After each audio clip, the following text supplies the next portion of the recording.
create element div new to do div element dot inner html equal to value, and then document dot query selector body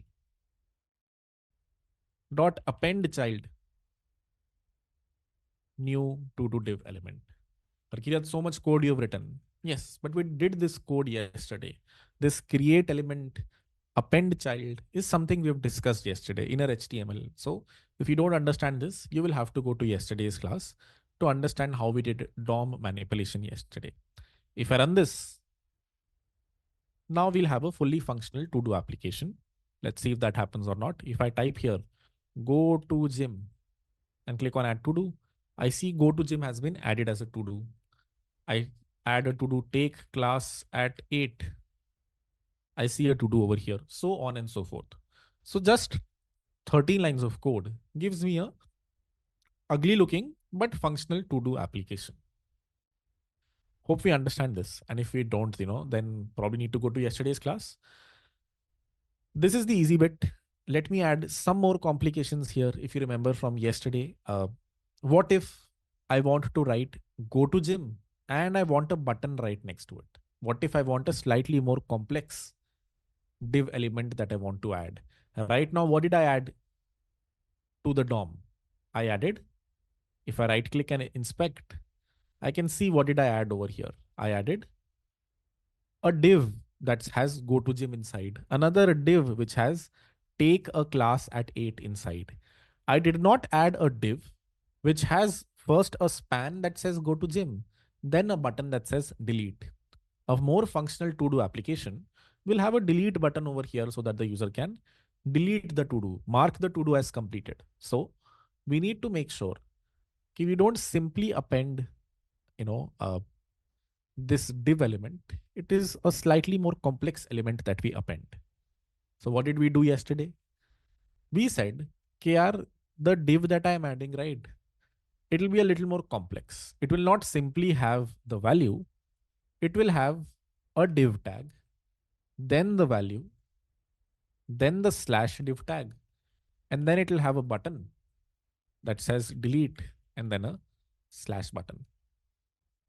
This is how we want to append new to-dos. We don't want simple text. We want a div element which has the value inside, a button which has a delete text on top of it. If I run it now,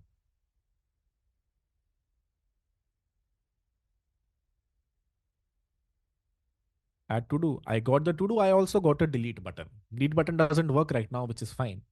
We discussed that yesterday. How can you make it work? But does my to do application work? Yes, it does. Can we do a quick poll? Do we understand this slightly ugly way of appending complex DOM elements? We are appending complex DOM elements. We understand this great. Now let's go through approach number 2 from yesterday. I shared there are 2 approaches. This is yesterday's slide. This was solution number 1. There is a solution number 2 below it. That is slightly hard to digest, but let's see what that is. This is extremely ugly. Okay, you say inner HTML is going to be a string which starts with a div, ends with a div, adds a button, deletes a button. Ideally, what you want is something like this. That's my thumbnail idea here. This is my personal idea. Never mind. What we want is when the user clicks on the add to do button, a div gets created. I repeat, a div gets,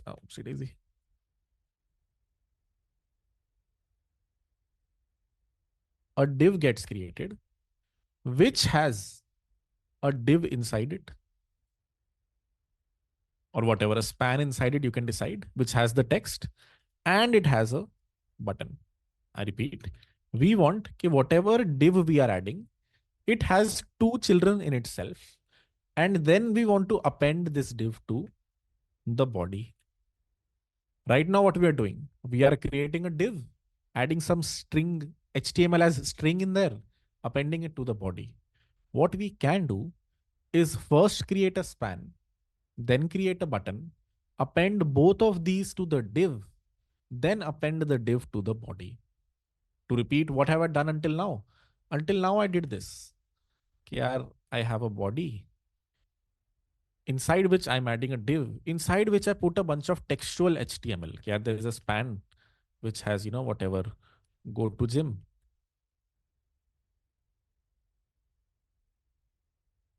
and then a button which says delete. This is what we've done until now.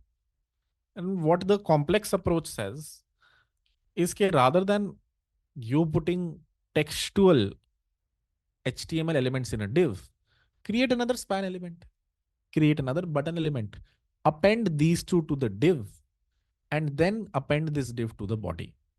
So that you have, slightly more. You're only dealing with DOM objects. You are not dealing with raw HTML written as a string. I repeat, you don't want to deal with raw HTML written as a string. You want to create multiple divs, spans, and then, recursively add them rather than adding text like this to a div, which we then add to a body. I want to add one HTML element that I've created as a span to the div, a button element to the div, and then the div to the body. Let's see this in action. Let's see how this looks like when we code it.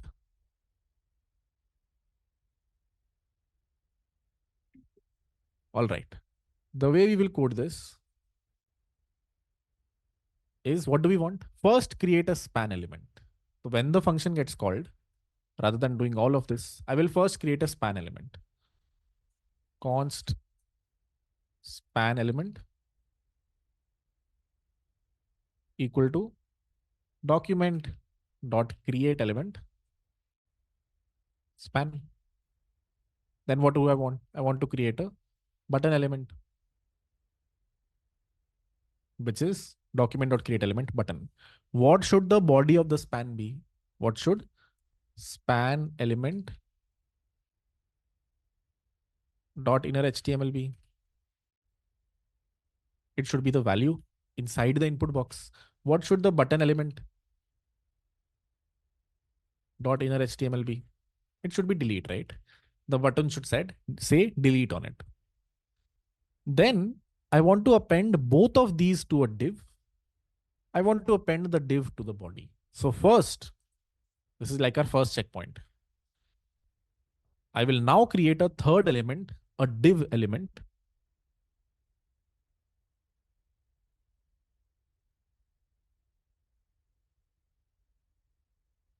To this div, rather than doing this, okay, div L dot inner HTML equal to div, rather than doing this, rather than having raw HTML like we had in the second one right here, I'm going to append the span and the button to it. I'm going to say div element dot append child span element. Okay, this div is going to have one child called the span, and then this div is going to have the next child called the button. So that these two HTML tags, these two DOM elements get added to the div. And now what is the third checkpoint? What is the last thing I have to do?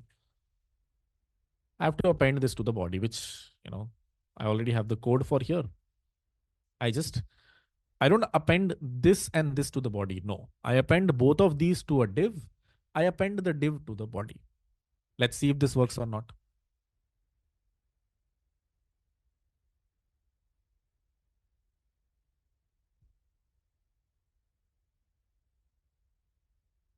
Works as expected. Slightly more cleaner way to write it. Why is this cleaner? Because you are not dealing with raw HTML like this. You're dealing with DOM elements throughout. Only, the only confusing thing here that, people get confused with is, why is this span not getting appended to the div? And the answer is that this span and this button का parent ये div होना चाहिए. These should have the parent as the div. Div can be put in the body. If you look at it, the final HTML that we have,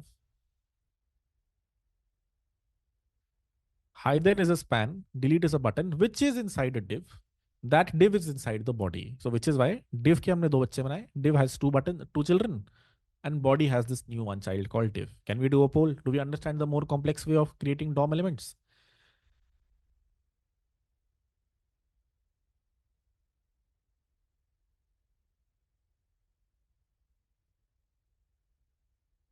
89%. Interesting. Uh, I think this should be fairly straightforward. But let me still look at Q&A for like just 3 minutes, then we will proceed. Anything specific that you don't understand in this approach? Clear recap. Let me quickly. Does this not feel like this does not feel easier? This does not feel easier.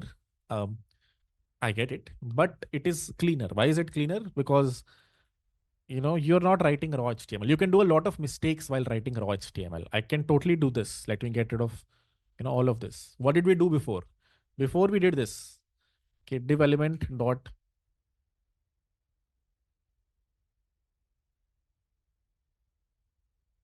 inner HTML equal to div, and यहाँ पे we added the value, so on and so forth. But when I'm writing this code, I can write some RNS code by mistake. I do this.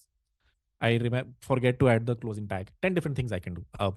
Versus if we use the other approach, then you are never dealing with raw HTML. You are never writing, you know, div like this. You are simply creating various DOM elements.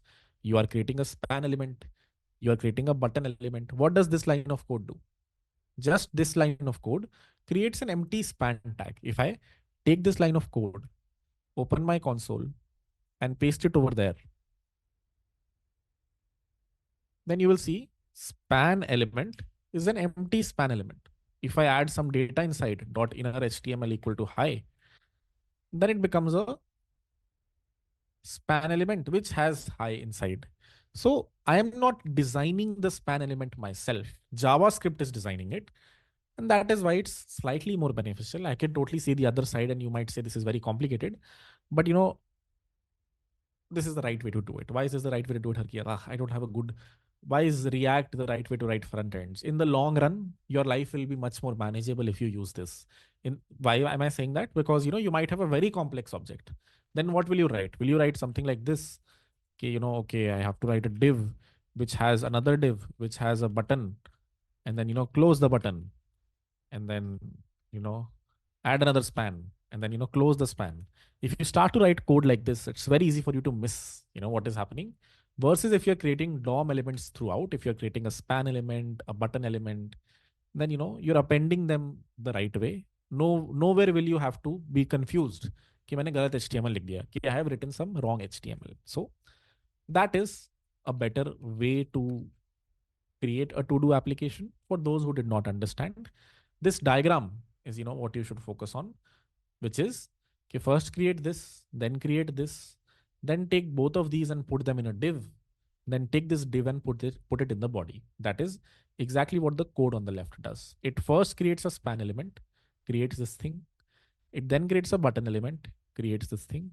It gives the span element some value, specifically the to do. It gives the button element some value, which is delete.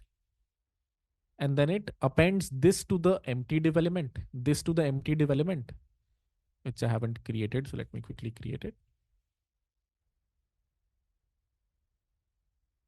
These two lines append this and this to the div. This line appends the div to the body. That is exactly how you see the to do here on the body. All right, cool. We'll take doubts at the end. Let's proceed right now. Let me open the slides again. Let me move this back here. All right. Slides for today. Oh, even I need the link now. There you go. That's how you do slightly complex DOM manipulations. This is the ugly approach. This is another simple to-do application which just appends the H1. As you can see, I already made a mistake here. I closed it with one H rather than H1. So, this is slightly prone to errors. Versus if you go to slide number 3.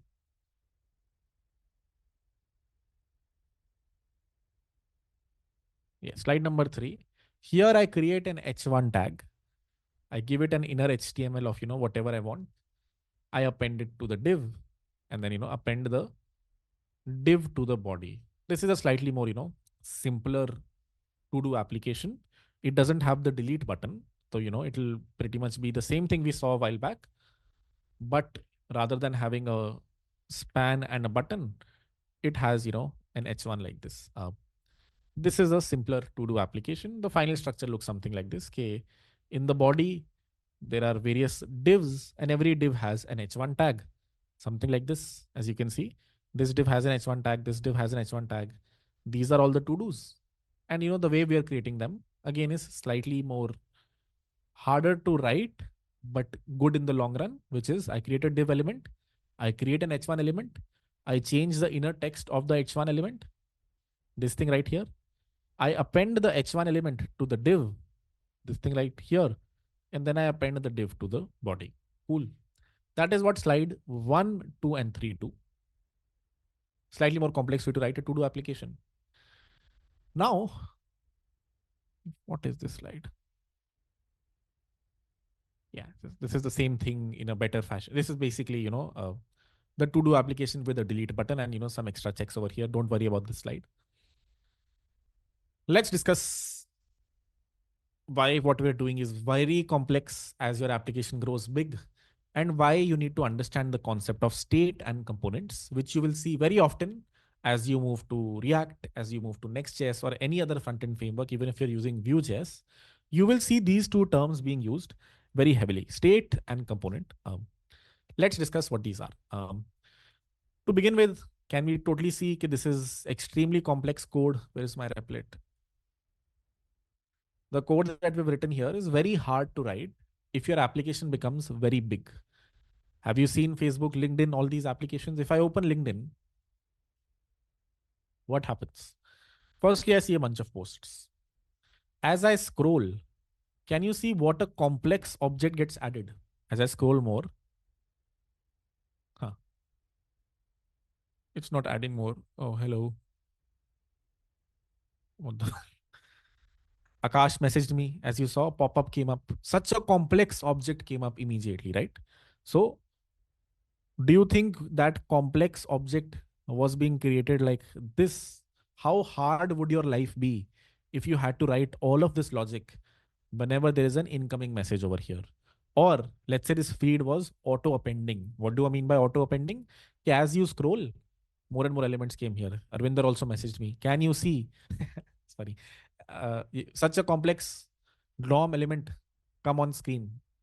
Do you think the folks at LinkedIn have written this code? Believe it or not, that was the only way to do it until React and these frameworks came into the picture.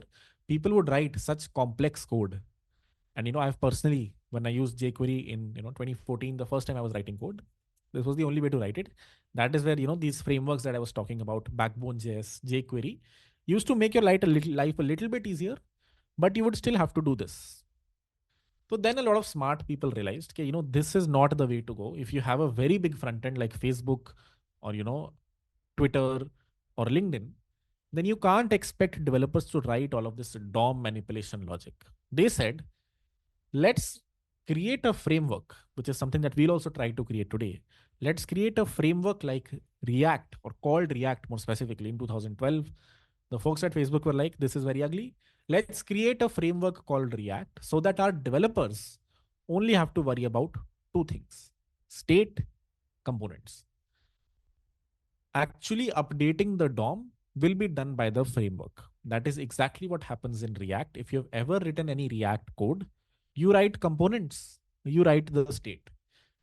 The actual updates to the DOM are actually done by React. The same thing we will try today. We'll create a very small, function, which we will call our framework. And you will see once you've written that function, front-end development becomes so easy. DOM manipulation becomes so easy because you just have to worry about this and this. Everything else is taken care of by the framework. Let's see what that means. Let's read through a few jargon. To make front ends easier to code, the concept of state came into the picture. Okay? There is no concept of state until now. The code that we are writing, this code, no concept of state, don't even know what state is. But the folks that introduced, let's say React, said that there needs to be something called the state of your application. When we reach React, or if you've done React in the past, you already have heard of the use state hook maybe. You've heard of state management libraries in React like Redux, Recoil. That is where the term state comes from. State is the variable parts of an application. But Kirat, what does the variable parts of an application mean? Let me show you. If I open LinkedIn, please don't message me. If I open LinkedIn, can I say that this post over here is very similar to this post over here, is very similar to this post over here? All three of them have a profile picture, a name, a subtext, some, when was this posted, a title and an image. Below they have comments, so on and so forth. They look the same, but what is variable? Which part of this and this is variable? The actual icon image, the title over here, the text over here, the image URL over here. Those are different. What is the same in this and this? The structure is the same. The CSS is the same. The CSS of this guy looks exactly like the CSS of this guy. है कि नहीं? There is some border over here. There is some border over here. There is an image over here that is 20 by 20 pixels. There is an image over here that's 20 by 20 pixels. There is some text over here that is bold. And if I hover over it, it becomes underlined. The same thing happens over here. So what is the same? The components are the same. This and this and even this have the same components. What do they have different? The state is different. This guy has a different name, different image, different subtitle. This guy has a different, title, image, so on and so forth. So I can say that LinkedIn as an application has a component called the post, which looks like this. And the variable data here is what's called the state. So I can say something like LinkedIn has this post component that the developers of LinkedIn have written. Whoever is a UI developer at LinkedIn, they wrote a post component like this. And based on what state you give it, I repeat, based on what state you give it, different things render. If I give it a state that looks like this, what is a state? Think of it like a JavaScript object, nothing else. If I give it a state that looks like this, title is LinkedIn for marketing.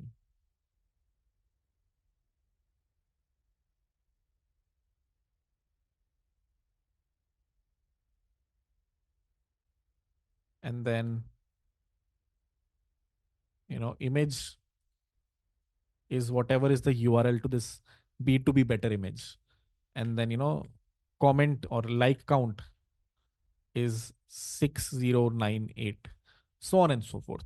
This is the state and this is a component. If I give LinkedIn these two things, it will automatically render this. I repeat, this is the state. This isn't the component. The component is actually, something like this. The component is actually something like this. It has a placeholder image. It has a placeholder title, a placeholder subtitle, another placeholder image, a comment count, so on and so forth. It's like a wireframe. What is a component? It's like a wireframe. When you add some data or some state, when you add some data or what's technically called state and a component, what comes out is something like this. If this is what your state looks like that you applied on this component, then this specific, final HTML came out. But if I just change this to, rather than having LinkedIn for marketing, have something like, Saurabh Dashora, then, the final thing will have Saurabh Dashora over here.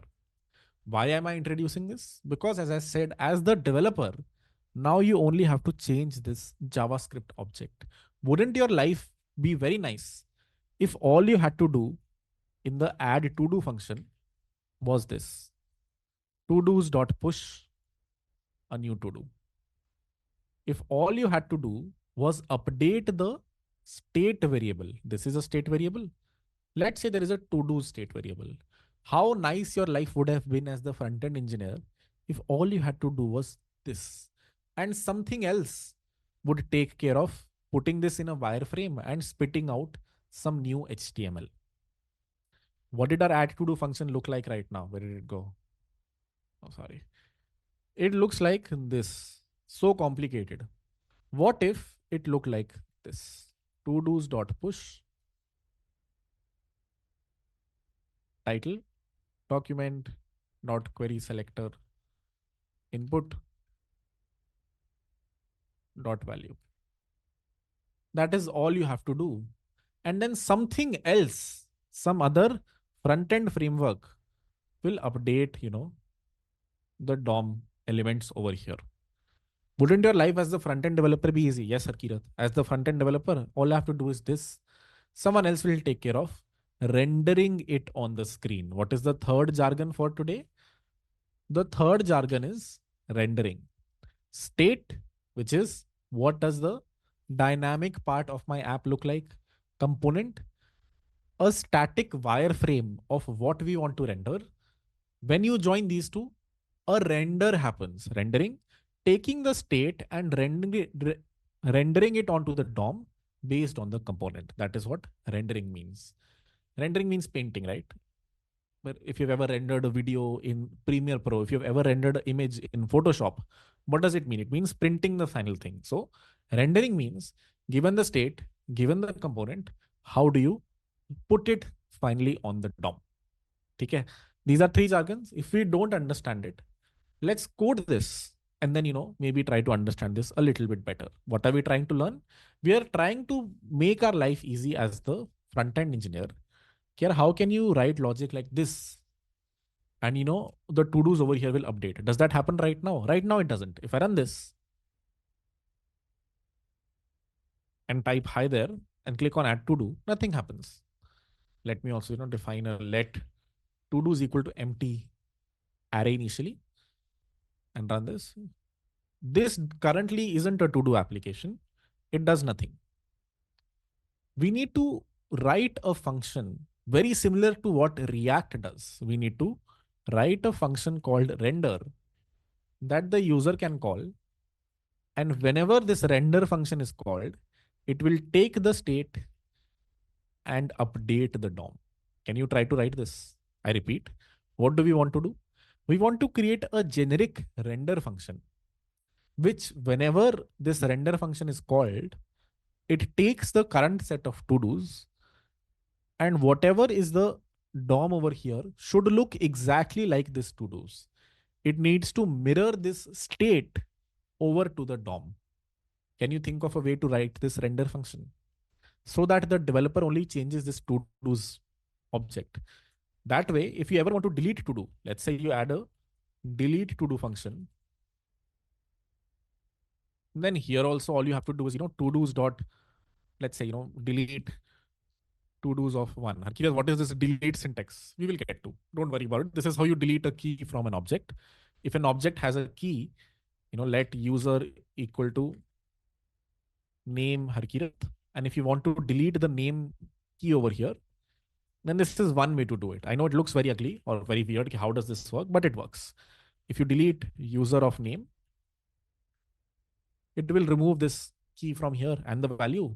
You will get a final empty object. So let's say we write a delete to do function. This delete to do function will also only have to do this. Delete to dos of, let's say the second to do, and then it will call the render function. So, or more specifically, okay, the to dos is an array. So it'll actually do something like this, which you won't understand if you've gone through the filters class, but it'll do something like this filter. Don't worry about this syntax if you don't understand it. It'll basically delete one key from the to-dos, just like I'm pushing to the to-do over here. I will remove from the to-do array over here. And then again call render. I don't have to do any DOM logic. What does a library like React do? It takes care of the DOM logic. Can you write that? Take 5 minutes, try to write it. Should be straightforward. If you understood everything until now, you should be able to write this function yourself. Like, of course, it is in the slides, but if you have any questions on how to write it, I will look at Q&A now. If you need any hints, let me know. But try to write this function yourself. I'm looking at Q&A. We'll start again in 10 minutes or so. Done the final assignment, solution, find index and splice and enter. You can leave. That's good to go. That's exactly what you needed.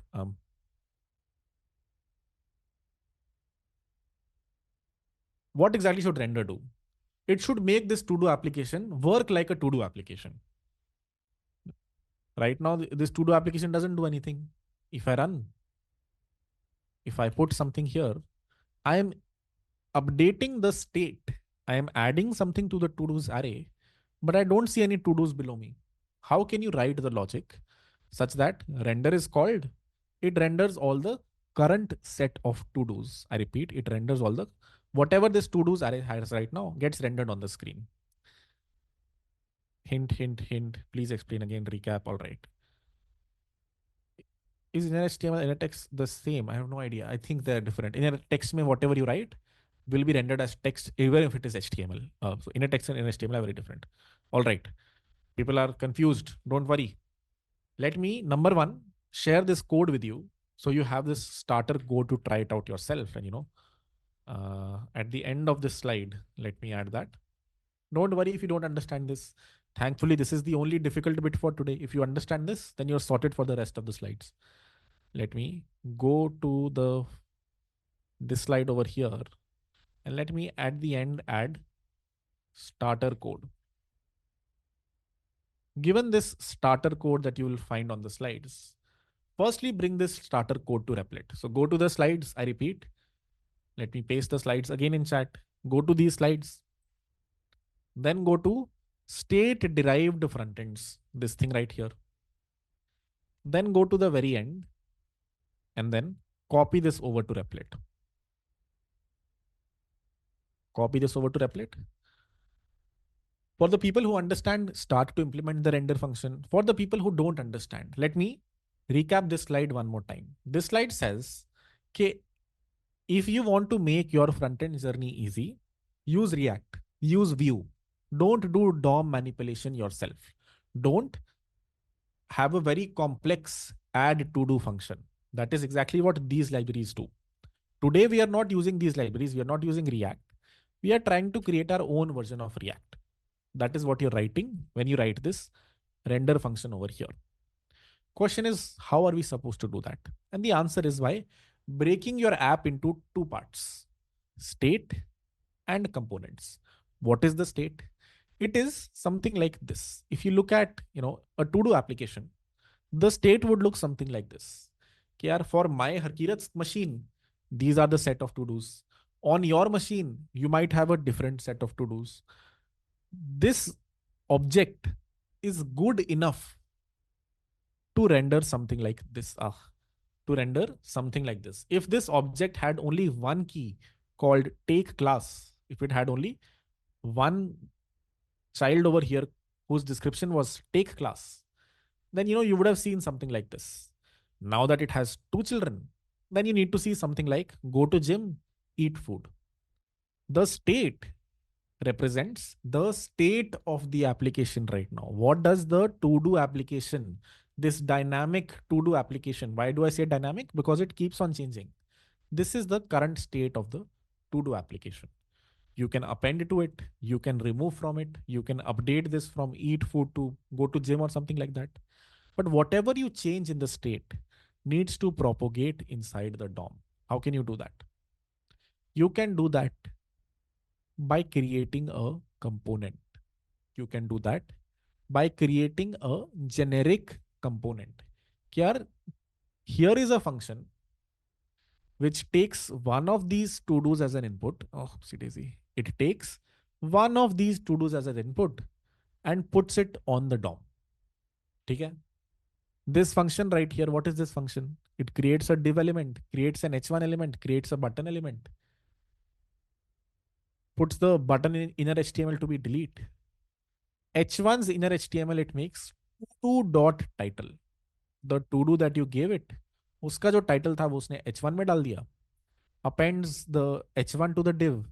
Appends the should append the button to the div as well. It doesn't it does over here. And that is what this to do component function does. Ideally, it should return this div as well. But we will get there. Here is just a small hint of how to do this. Given this hint, can you try to finish this render function? And it is totally fine if you can't. If this is your first time coding, or even you've coded for a while, it is fine. It's like a very experimental thing for you to try. If you can't do it, it's fine. We will code it, we will understand it, but take 5 minutes to try to write some code over here. The code that you have to write over here needs to render to dos based on this array. अगर इस array में दो element हैं, तो you should see two elements over here whenever render is called. I repeat, whenever this function is called, if to dos has two elements, you should see two elements over here. What is happening right now in this code? अभी इस code में क्या हो रहा है? If you look at it, let me comment this function also. Let me remove this function also. Let me remove everything. What is happening in this function right now? Here, whenever I click on this, ये to do's object बड़ा होता जा रहा है. This to do's array is becoming longer and longer, but I am not writing any DOM logic here. I am not writing कि to do बड़ा हो गया, तो let me do a document dot query selector body dot add or append child.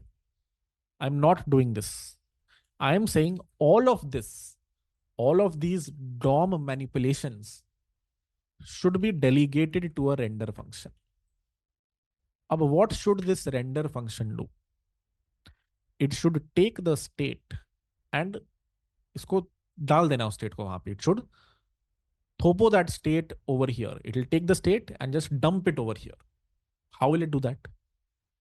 It knows to do's is an array. So it can simply do this. कि अच्छा, to do's is an array. For every element in the to do's array, for simple for loop, let's say, right, I equal to 0, I less than to do's dot length, I plus plus. जितने भी to do's हैं, const to do equal to do's of I. And अब इस to do को मैं यहाँ डाल दूंगा. I will put this to do over here. How can I do that? We already discussed this a while back. First, create a div element.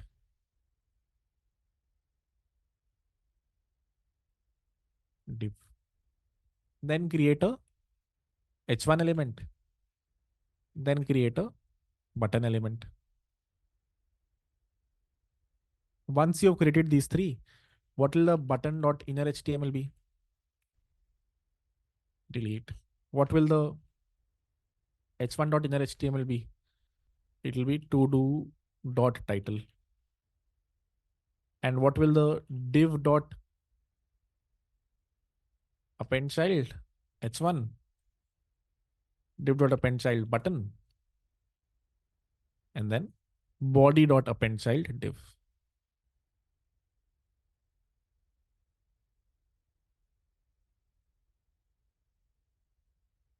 Do we understand this much? This is wrong right now.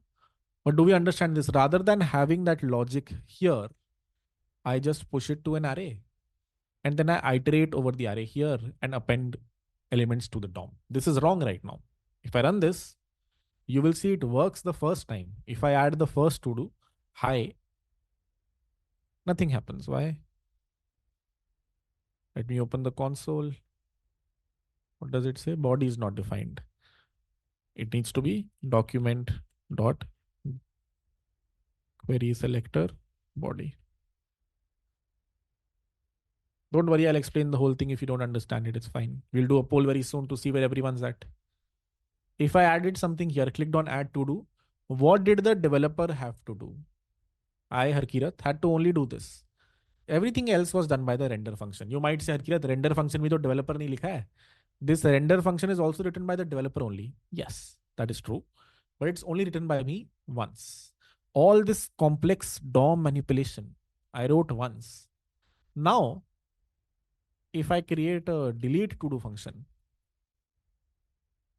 that, deletes one of these to dos or update to do function, I only have to change this. I have to call render, and then this function will automatically put all the changes over here. There is a bug right now in this render function, but as the developer, if this render function is written for me, then isn't my life a little bit easier? Add to do function just does this much. Delete to do function will just delete the to do. Seems like it, Hakirat, but Hakirat still a little weird. You are still writing all this logic.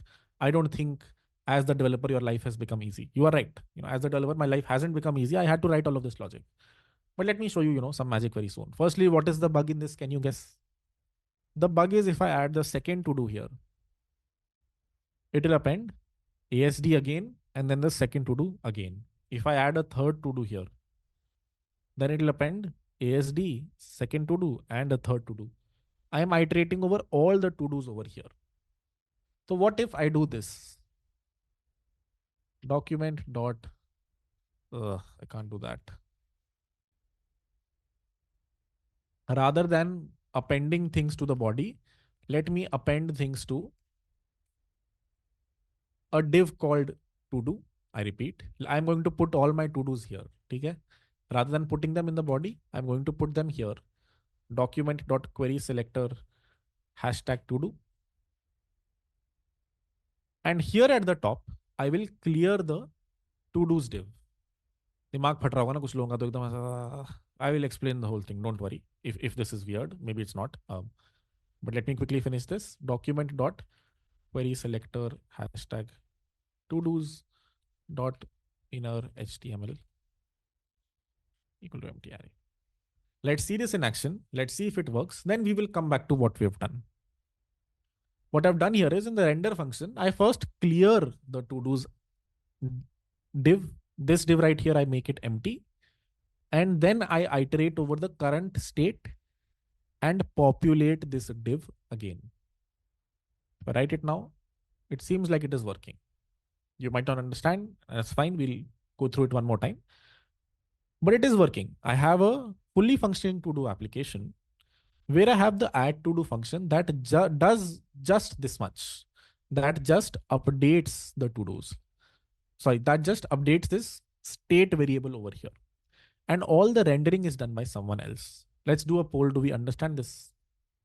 Let's see how many people were able to digest this. I would assume not a lot. Yeah, koi chinta nahi hai. We will start from the top and try to first understand why are we even doing this. Okay? Let's understand the motivation to do this. Why is Harkirat writing so complex code? Doing DOM manipulation as a front-end engineer is very hard. For a big application, you will,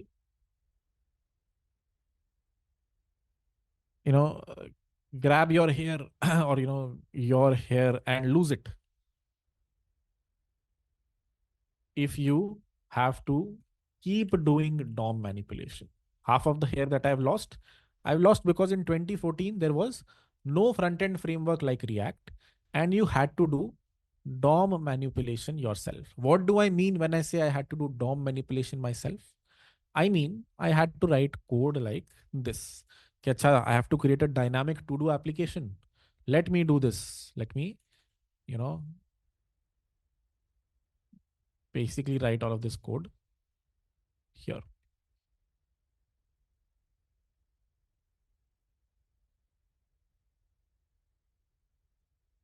This code, so we understand. I will do a quick poll. Let me just finish it.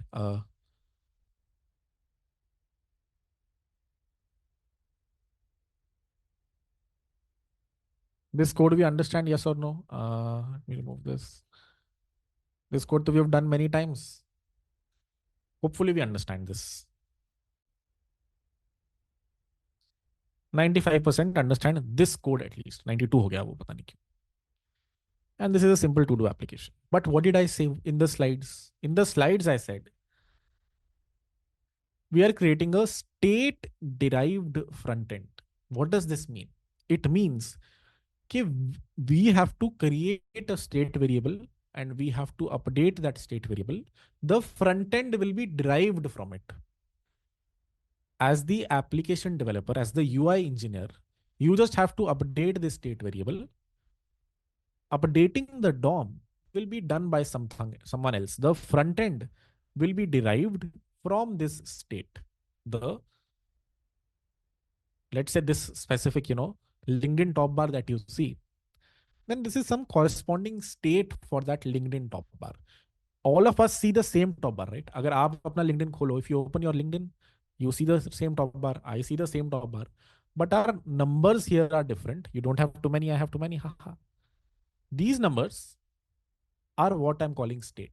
जो चीज dynamic है, the thing that keeps changing every few seconds, few minutes. This notification for me keeps going up because I'm an influencer. So this will go 25, 30, 40 if I have the page open. So am I doing a document dot query selector notification dot bubble dot inner HTML equal to 30? I could do that, but wouldn't it be nice if I have to just do state dot notifications dot notifications equal to 30? Wouldn't it be nice if I just have to update the state and the DOM update is done by someone else? Would be nice, Harkirat. Maybe it would be nice, maybe it would not be nice. I still don't get the point that you're trying to make, Harkirat. The point that I'm making is, okay, forget this render function that we wrote. Forget the logic of this render function. Forget this exists and forget what it does. Given it does something, and I tell you, okay, now you have a front-end framework, Kirat front-end framework that you are using. Now, if you ever want to create your application now, just update this state variable. इसको update कर देना, यहाँ पे changes खुद आ जाएंगे. I tell you कि यार अब write your application logic, add the delete function here, and whatever you write, just update this to-dos array. I will put the changes on the DOM. Let's say I write this code. Set interval function 2000. Every 2 seconds, I will push a random to-do. Every 2 seconds, I am pushing something random. This math.random function will give you a random number between 0 and 1. Every 2 seconds, I am just pushing something to the to-dos array and then calling some render function that I don't know what it does, but somehow it pushes things on the DOM. It makes sure that the final front end obliges to this state. I repeat, it makes sure that the final front end obliges to this state. That is what we're trying to make here. We are trying to, this render function is just obliging to this state. What does obliging to the state mean? It means कि यार ये state को लेता है, it takes the state, and based on what the state looks like, it modifies the DOM over here. That is what a yeah. Where are the slides? What was the slide called? It was called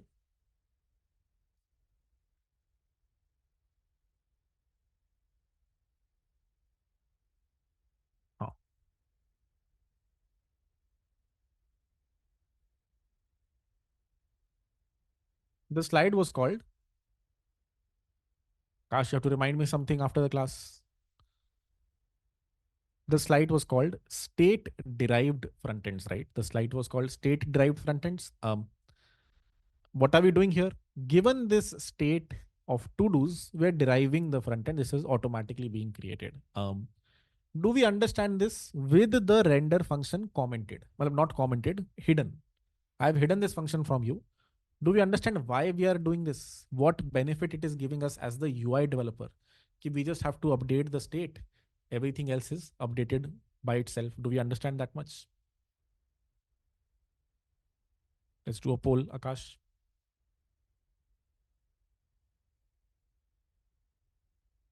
Okay, we understand this much. यार किरत sort of understand, 85% understand. ठीक, कोई बात नहीं. We sort of understand that. Question is, what does this render function do exactly? How is it updating the DOM? And the answer here is that we are using a component actually. The one thing I have hidden from you is that we need to create another function called create to do component, which takes a to do as an input and returns, let's say, a top level div. I repeat, what are the two things I said that you need to do? You need to create the state, you need to create the components. When we will reach React eventually, there also you will see We have this concept of state, we have the concept of components. This is how I'm writing a create to do component function. And when you reach React in the future, you will see we will create a to do component function like this that will return very similar, a div which has an h1 and has, a button tag, something like this. When we reach React, you will see we create something like this. Today, we are creating something like this. A function called create to do component, which takes a to do and, returns a div element, returns a DOM element that, represents that to do given this state, given this variable. It, adds a delete button, adds a title, so on and so forth, returns the div.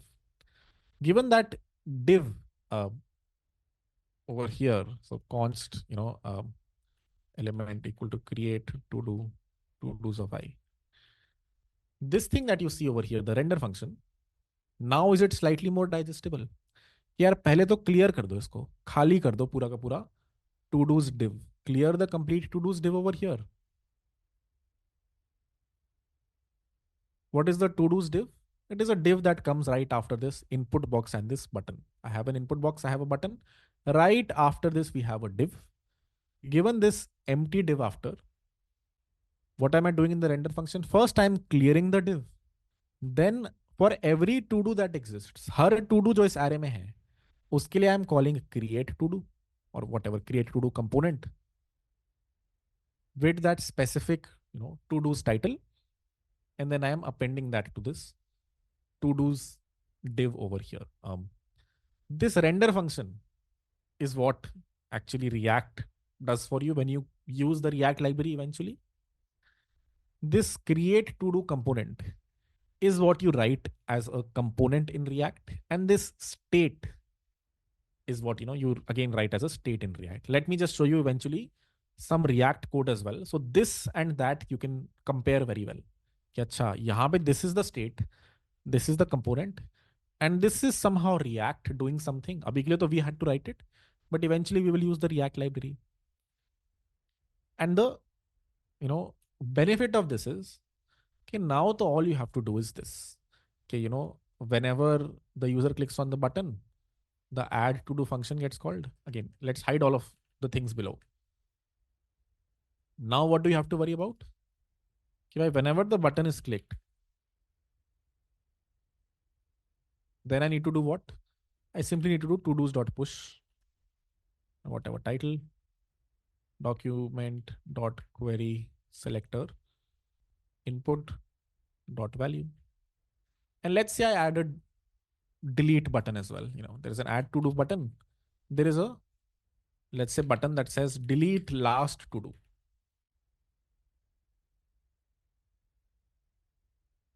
What does this function do?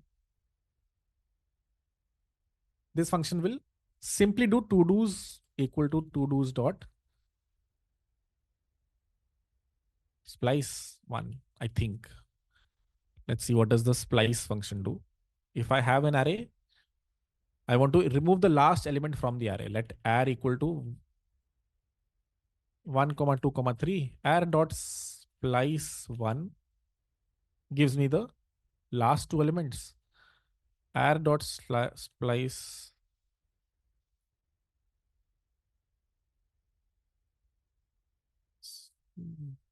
0, -1. No, -1. No. 1 arr at arr equal to 1, 2, 3. How do you get an array which just has the first two elements? There are various ways, right? You can write a for loop as well. I'm just trying to find a one line change for this. Splice start, delete count. So arr dot length -1, 1. There you go. If you don't understand this, this is fine. I will share a different way to do the same thing. For now, Assume this, not assume, like we just saw, if you were able to follow along, this splice to do's dot length minus 1 comma 1 will remove the last element from the array. What does this splice of to do dot length minus 1 comma 1 do? It removes the last element from the. Harkirat, can you show me another way? Yes, let me show you another way. You can do to do's dot, let's see, delete element from array js.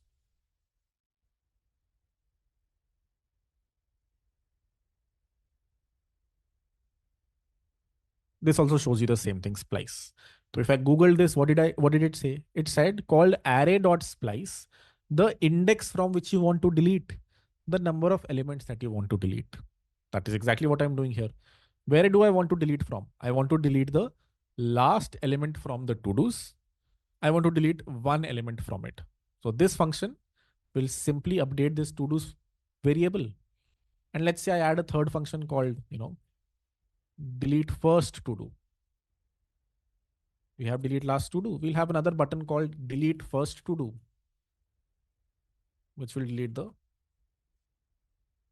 very first to do element. But again, notice in all three of these, again, what did I do here? To do's dot splice 0, comma 1. From the 0th position, delete one element. In all three of these, I did not have to write any DOM manipulation logic. I did not have to write any document.append child, document.remove child.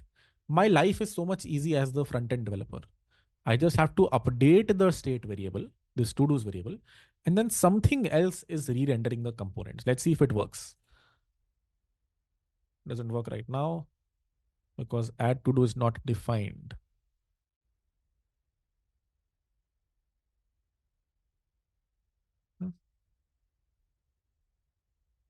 I have some code somewhere. There you go. Remove that. Rerun it.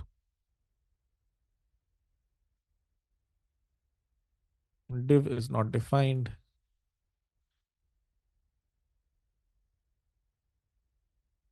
This needs to be element over here. I get the element from this component. I append the element over here. I will take you through the whole thing again. Don't worry. I think things became very fast very quickly. But let me just show you what is happening right now. If I add a to do, I see two to dos. If I click on the delete last to do function, I repeat, if I click on the delete last to do function, it deleted the, hopefully deleted the last to do. Maybe it didn't. I don't know actually. Did not seem like it worked as expected. But let me change this to this. The name of the function was incorrect. Let me do that one more time. Let me show you the logic again. I add the first to do. I see the first to do. I add the second to do. I see the second to do. I add the third to do. I see three to dos over here. Okay. I click on delete last to do. Ye wala. It goes away. I click on delete first to do. Ye wala. It goes away. Hi there 2 is the only thing left. So I was able to create a to do application. I was able to add some extra functions here as well. But notice the logic I had to write. I added a button on click add to do. What did it do? Update the state variable, call render. I added a button, delete last to do. What did it do? Update the to do's variable, called render. Third one also, updated the to do's variable, called render. Is this cleaner as a UI developer?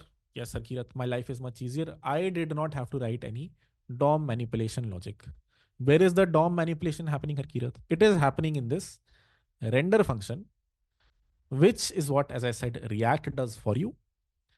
And what is this render function doing? It first clears this to-dos array, this to-dos div. It makes this to-dos div completely empty. And then once it has made it empty, it iterates over all the to-dos, creates the to-do component, and then appends it over here. What is this create to-do component function doing? It just generates that to-do div for you and returns it, which this guy appends to the DOM. How many of us understand this? Let's see where you lie right now, and if you were able to digest this. I can totally understand if you weren't able to digest this, but let's see. Yeah. All right. That's very bad. 76. 76% understand, and the rest don't. Trying to think if what I should probably just look at Q&A for some time. Firstly, if you understand, I think great point for you to drop off. I don't think. Let me look at the slides really quickly and see what we were supposed to cover after this. Rendering, add to do functionality. Yeah, we already have that. Yeah, if you understand everything, try adding delete functionality, by which I mean, this button working. You can add to dos. Clicking on this button should delete that to do. The starter code I'm going to paste in this last slide. Um, so feel free to code this. If you're able to code this, feel free to drop off. For everyone else, for the people who did not understand, can you tell me a specific thing that is boggling your head, and then we go from there? I will also recap it. मुश्किल तो है थोड़ा, I know. Is DOM used in React? Explain render. Sudo explain. Please explain render function again. Please explain state component render function. Too many jargons. Why do we need empty div first? Explain render. Okay. Most people are saying sudo code bata do, rendering explain kar do. Great. Let's go to the whiteboard again.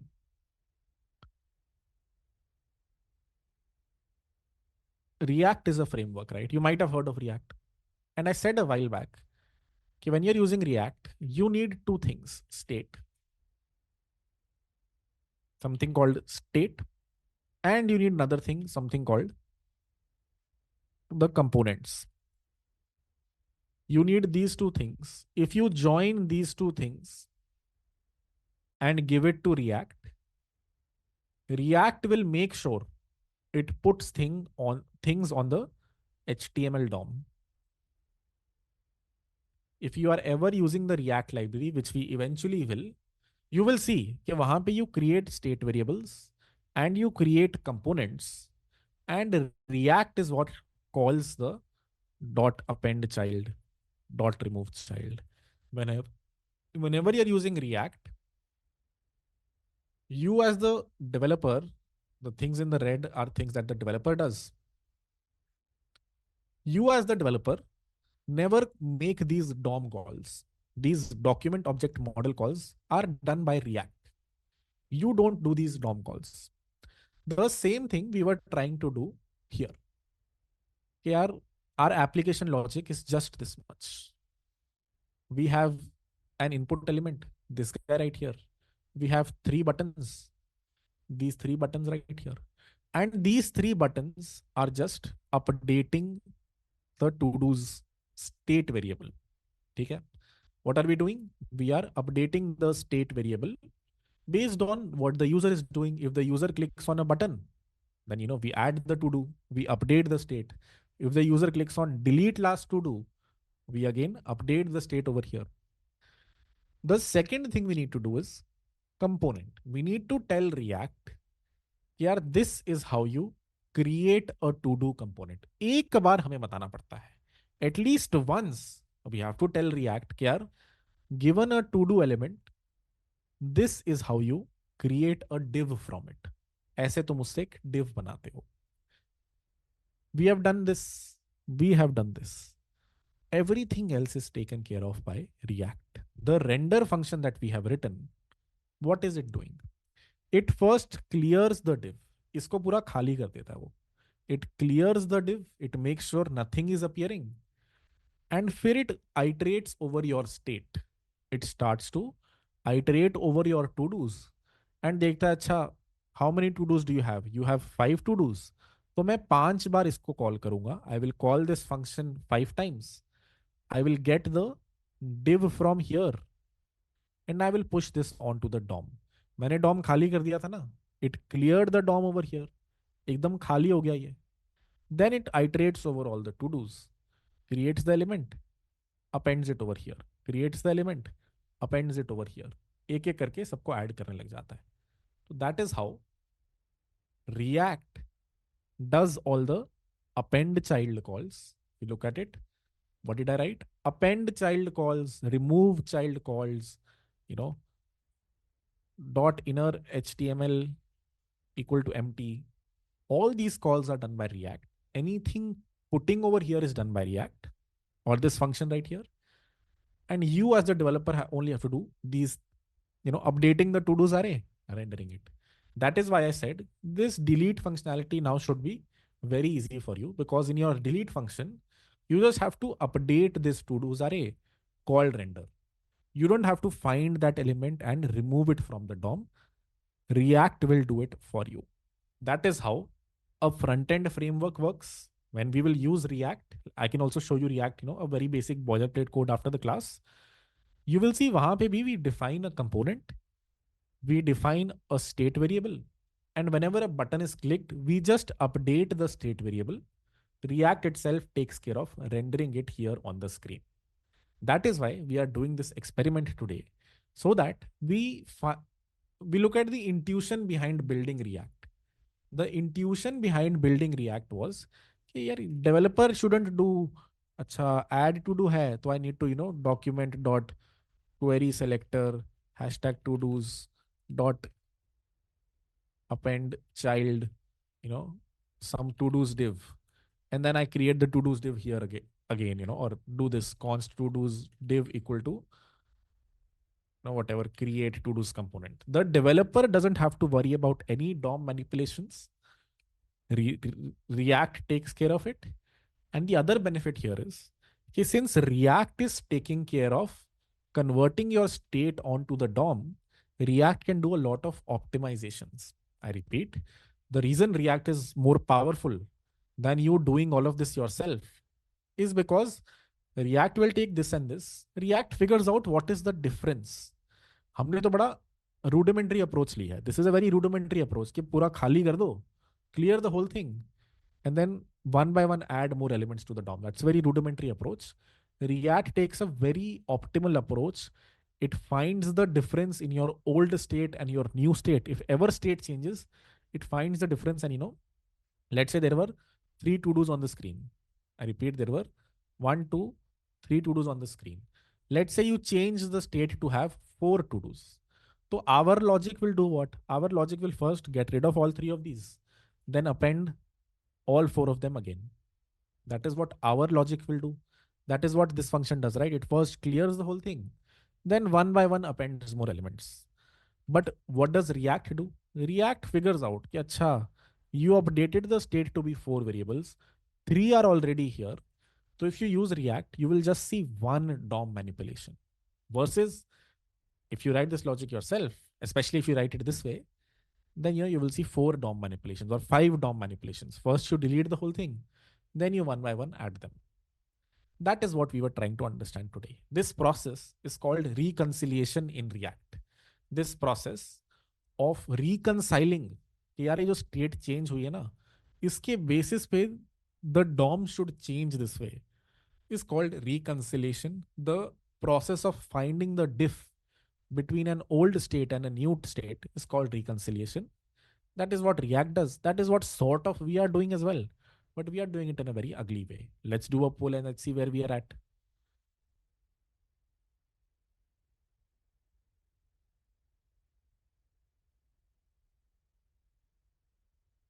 88%. Okay, great start.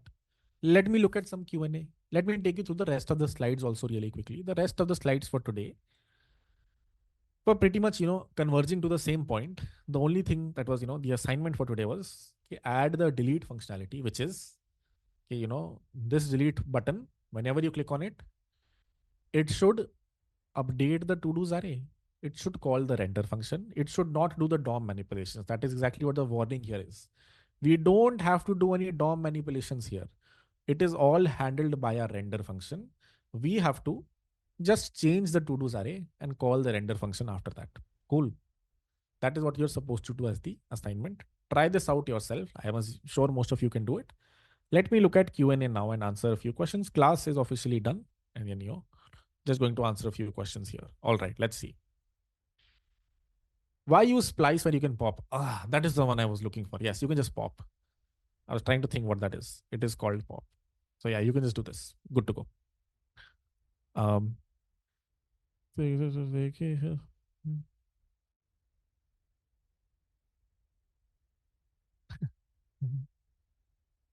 Why use splice when you can pop? Answered that. Notion notes never open, just buffers.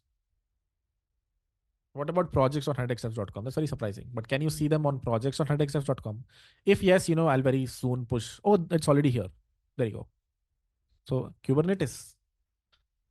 Don't ask why I said that. DOM part 2 is here. So you can just go here. Try going here and, see if you can see the slides here. Let me share them with you as well in chat.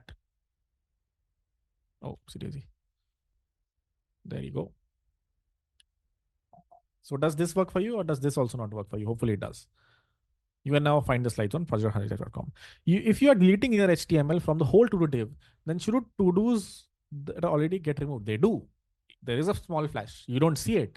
But yes, you are exactly right. When I click on this, first the whole thing gets deleted. Immediately, I add these three, which is why you don't notice it. But yes, there should be a small white flash over here. Why?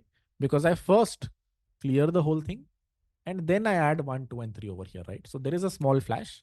You don't really see it, it's unnoticeable, but yes, you are exactly right. When I click on this, there should be a small white flash over here because I delete the whole thing and then I reappend everything. That is why I said this is a very dumb render function. React finds the difference. If I ever click on add to do function in React, it will, figure out कि अच्छा ये और ये already है. It will add the third element over here. It will not clear the whole thing and add all three elements again. React is more optimized that way. Our code isn't optimized, which is why, yes, we clear the whole thing. There is a small flash. You just don't notice it because it's just for a few milliseconds. So it's like very unnoticeable, but yes, we clear the whole thing. That is a good question.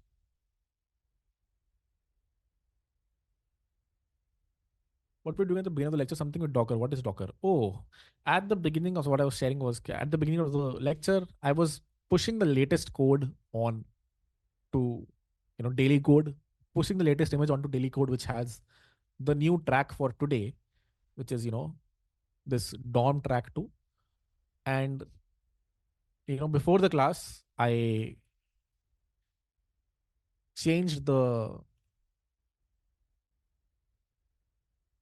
I changed the image over here to be daily code 22.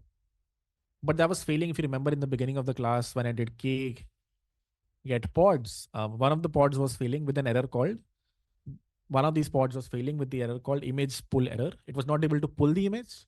But since during the class, when I started the class, I pushed the image, Kubernetes, eventually just found that image again. It keeps retrying. So beginning of the class, I had pushed the image. Kubernetes was trying every 5 minutes.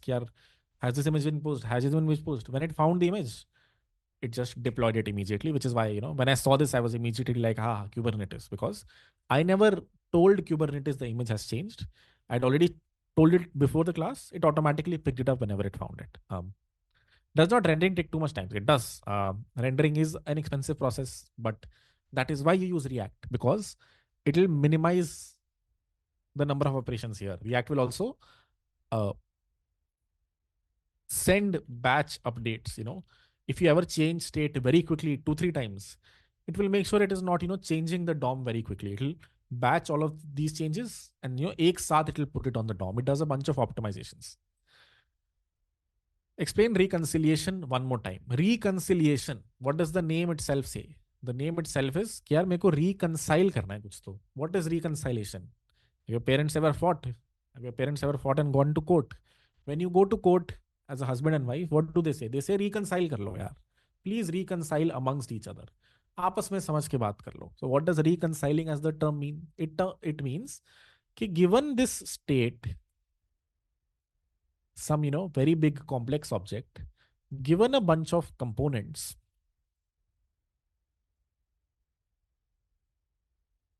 please reconcile the DOM.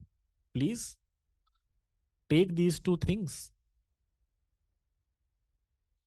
and based on the new state, put it on the DOM. अगर कुछ to do's change हुए हैं, some to do's have been deleted, please delete them from the DOM as well.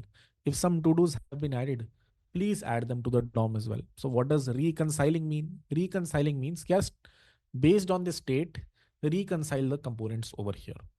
Is that exactly what our render function does? What does the render function do? It first clears the whole thing. इसको खाली कर देता है एकदम. And then जो भी state है, based on the state, it appends all the variables one by one. So can we say this render function is reconciling the state on the DOM? It is taking the state, अगर state change हो गई है, so it is putting the new state on the DOM. It is reconciling the state over to the DOM. This process is called reconciliation, trying to figure out कि state कैसे change हुई है and finding that difference. अच्छा, there have been three to-dos that have been added, let's say, adding them over here. React does it in a more performant way. React reconciliation is, much more performant than what we are doing over here, which is delete the whole thing, then one by one, add them over here. Cool. Let's look at more Q&A. I got your point 80%. I have to code it myself to make it 100%.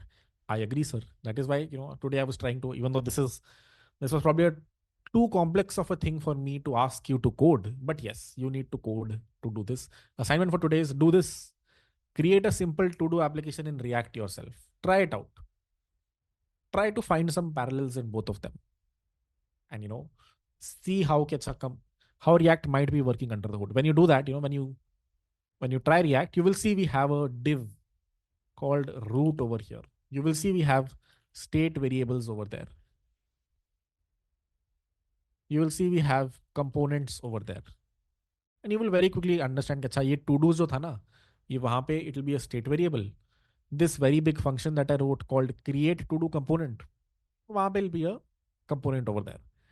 So try to find that parallel yourself today and during the week, so that when React comes, which will be the next hump. देखो, reconciliation is one thing. If you don't understand it, is fine. People don't even write DOM code. सीधा they go to like React, and which is fine. The goal here was you understand this. If you don't understand it, eventually it might come to you. If it does not come to you, then also it is fine, because most people don't know how reconciliation works. They understand state, they understand components, they write React code. So don't worry if you don't understand any of this. As I said, this is how React is written under the hood. That is what we are trying to understand today. You don't have to understand that unless you want to be a core React dev. So don't worry if you don't understand this. You can remain a layer above and simply write React code. This is just how React works under the hood, or any front-end framework. Why are we clearing to-do array every time? I'm not clearing the to-do array. If you look at it, I don't clear the to-do array. To-do array just pops, and oh, I did the pop in the wrong place, didn't I? Pop needs to happen here. To-do element array, just I remove an element from it. I add an element to it. Whatever, title, something. I remove another element from it. I don't make this empty. What I'm doing in the render function is I'm clearing the whole thing and then one by one adding all the to-dos again. अगर यहाँ पे दो to-dos हैं अभी, and I click on add to-do, I first remove everything from here, then add all three of them. Why? Because if I don't do that, then बहुत सारे जुड़ जाएंगे, right? We saw this a while back, the bug was happening. What's the best way to explain this? Why is this line of code happening? That's your question, right? And the answer is ये render function तो बहुत call होगा यार. This render function is getting called here. It's getting called here. It's getting called here. You need to reconcile the state. You need to make sure कि यहाँ पे जो current to do's array है वो दिखे. What should appear over here? The current to do's array. How will the current to do's array appear over here? The current to do's array will appear over here if first you clear the whole thing and then एक एक करके put all the elements here. If there are 3 elements in the to do's array, put all 3 of them over here. That is how this render method of our works. It first clears the whole thing and then one karke it adds all the to-dos over here. That process is what's called reconciliation.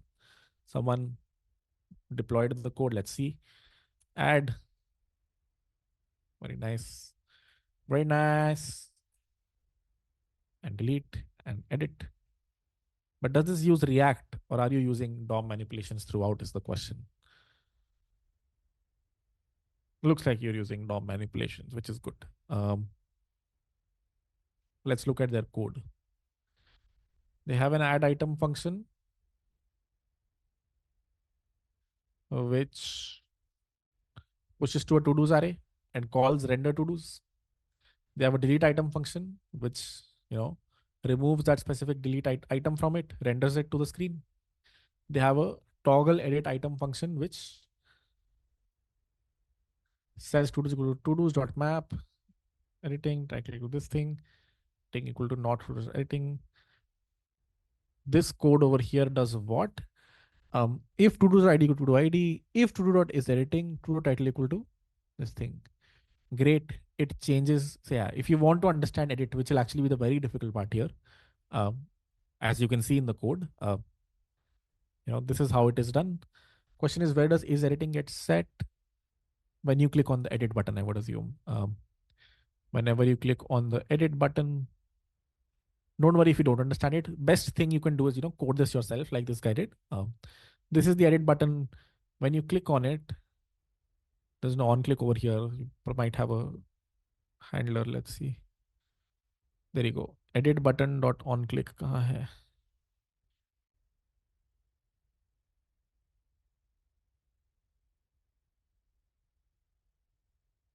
The only thing I'm looking at, basically looking for right now, is where is the handler for this edit button? I'm sure I can find it somewhere. Uh, let's see. Let's look at. Oh, it'll probably be here. Sorry, I'm just going off track here, but this looks good. Open source it so I can put it at the end of the slide. Did you already? There you go. Let me put in the slides if someone wants to read through it. This is good. Especially, this is one step even ahead of what we have, which is it has edit functionality as well, which is something that wasn't asked for, but our guide made here. Does that deserve a bounty? Indeed, it does. $50 bounty to you, sir. Very nice code. Clean and adds something extra for people to try out. I didn't understand why we used component. Please explain. And it's related to state and render. The reason I shared this architecture with you of components and state, I get your question. Because why are we doing this? यहीं कर लेता हूं ना सीधा. Why are you making things so complicated? The answer is, when we reach React, let me quickly create a React project for you. Let me quickly create a React project for you. Week 3. If you don't understand how I'm creating it, don't worry about it. If you don't understand the code, then also it is fine. I'm just trying to create a parallel of what we have done today, states and components, and how React expects you to do the same thing. The reason we have done this is because जब आप React पे आओगे, when we reach React, तब you will see this again. कि वहाँ पे we maintain a global to-dos array. We create a component called to-dos. And React takes care of rendering a bunch of to-dos on the screen based on, what this variable's value is. Let me not do it. I can happy to do it also at the end of the class. Let me know either way. But when we reach React, you will see, it's very similar to what we're doing here, which is why I've introduced the concept of these things, states and components. How relevant is DOM manipulation nowadays?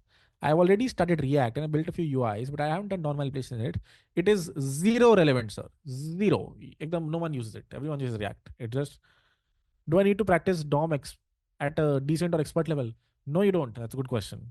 We're just creating foundations. There is no need for you to know how this works or how jQuery works or how Backbone JS works. No one uses it. All right. Wouldn't a class ID plus CSS solve for the same linked in scrolling? Linked in scrolling. What do you mean linked in? Oh, wouldn't class ID CSS solve? CSS will solve for the styles.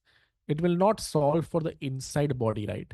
The body inside, that is not controlled by CSS. The text here is not controlled by CSS. The image URL is not controlled by CSS. It can be the image URL specifically, but these numbers over here that you see, this number over here that you see is not controlled by CSS. So that is one thing that CSS cannot control, and you need JavaScript for it. All right. Can we write to-dos.splice to one to delete the third element in the array instead of to-dos.splice? Yes, you can write 2, 1 to delete the third element rather than doing -1, 1. But again, what if your to-dos is 10 in length? Then 2, 1 won't work, right? Then you're deleting the third element.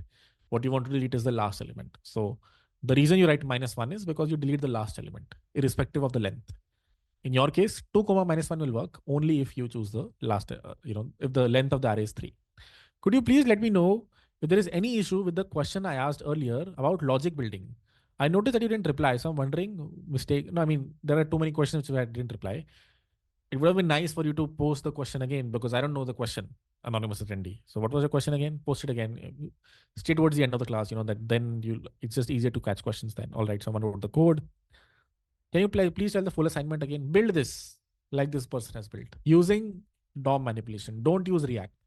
The only condition is don't use React. Try to build something like this where you can add to-dos. You can select to-dos. Okay, I've done this. You can edit to-dos, save to-dos, delete to-dos. You cannot use React. This is very simple to do if you're using React. It's very hard to do if you're using simple DOM manipulation or, pre-React coding. So just try. The assignment is build this thing as it is. The code is already there in the slides, but try to build this yourself. That's the assignment for today. कुछ समझ नहीं आया आज, कोई issue नहीं है. As I mean, issue तो है वैसे. If you how many people? That's the wrong question to ask. I just confused everyone in the polls. Did you understand something today? Most things today. Did you understand most things today? Let's do a poll. I want to see how many people lie in the category जिसको कुछ भी समझ नहीं आया. Did we understand most things, some things? Okay. 90% understood. 88%, 89% of whoever's left right now, 87%. For 13%, I will answer questions right now, but I'm sure you are so confused after 2 hours of a class कि आपको doubts will not help you anymore. But any specific doubt that you can point me to, I will answer. And इसको छोड़ के, I will create an offline video where I cover the same thing again. That will, probably be a little more slow paced. So it will probably make you understand this better. This is one, hump where a lot of people drop off. So I'll create an offline video that will cover the same thing again. Why don't you ever talk about AngularJS? Because I've never done it. I've only done it once. And moving from React to Vue to Svelte is easy. These are very similar frameworks. Angular is written, in itself in a very weird way of it. So that is why I don't talk about it. I've used it once for a client project and boy, was it difficult. As in, different from React writing. That's it. Please teach how to individually delete each to-do. How to individually delete each to-do. What do you have to do? When you are creating the to-dos element, this button that you have to attach an on-click handler to it. Button dot set attribute on click.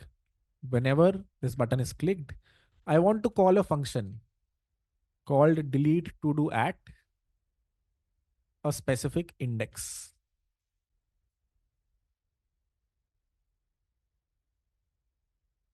I repeat, क्या code लिखा है मैंने यहाँ पे कि यार whenever this button is clicked, whenever the on click is called on this button, call this function called delete to do at, which I'm going to write over here, which takes an index as an input कि कौन सा to do delete करना है, and it just splices that one element from that index. What is this splice function? कि यार इस index पे से एक element हटा दो. Basically means whatever is present on this index, remove it. And then call render. Again, you will understand this better if you code this yourself. But deleting an individual element over here, let me title fix this as well.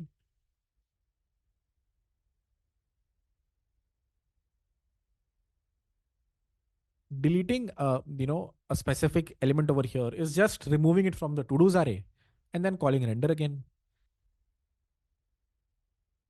Sorry, removing it from the to-dos array, calling render again. And अगर इस function को हम वैसे देखें, I added an index over here. This function doesn't take any index as an input. तो इसका argument मैं change कर दूंगा कि भाई इधर इंडेक्स भी भेजो. कौन सा टू डू है ये? Which to do is this? Is it the 0th to do? Is it the first to do? ये भी भेजो मुझे. So with the to dos of I, send me the index कि कौन सा टू डू ये है, so that I can attach to उस बटन का ऑन क्लिक कि यार ये वाला जो इंडेक्स है ना, इससे डिलीट करना है. नहीं समझ आया? It is fine. I will explain the whole thing one more time. Let's see if it works for now और नॉट. लेट्स सी क्या ये चल रहा है जो मैंने कोड लिखा. लिख तो दिया मैंने.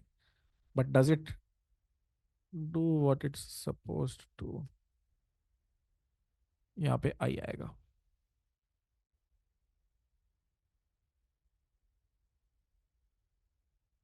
Add to do, add to do, add to do. If I delete this one, चला गया. Delete this one, चला गया. What did I do? चल तो रहा है. Functionally, it is working. How did I make it work? Number one, in the create to do component, जब बन रहा है ना to do, when I am creating this div element, I passed it an index I. कि यार ये वाला to do है ये. It is the 0th to do or the first to do or the second to do. I pass that as an argument here. ये index argument. And यहाँ पे what have I done? I said कि यार जो button बना रहे हो ना, ये जो बटन बना रहे हो इसका ऑन क्लिक उस बटन का should call delete to do it. It should call this function with this index. ये फंक्शन कॉल कर देना इस इंडेक्स के साथ जो यहां से आया. इंडेक्स कहां से आया? यहां से. जब टू डू कंपोनेंट बन रहा है, थर्ड टू डू कंपोनेंट बन रहा है तो यहां पे 3 आ जाएगा. फोर्थ टू डू कंपोनेंट बन रहा है तो यहां 4 आ जाएगा. एंड जब मैं अब इस पे क्लिक करता हूं, when I click on this, this function gets called with that specific index. अभी दिस का इंडेक्स इज 0, दिस का index is 1. When I click on this, this gets called with 1. What do? I remove it from the to-dos array. I remove this from the to-dos array. I call re-render. And that is how the delete function is working now. Okay.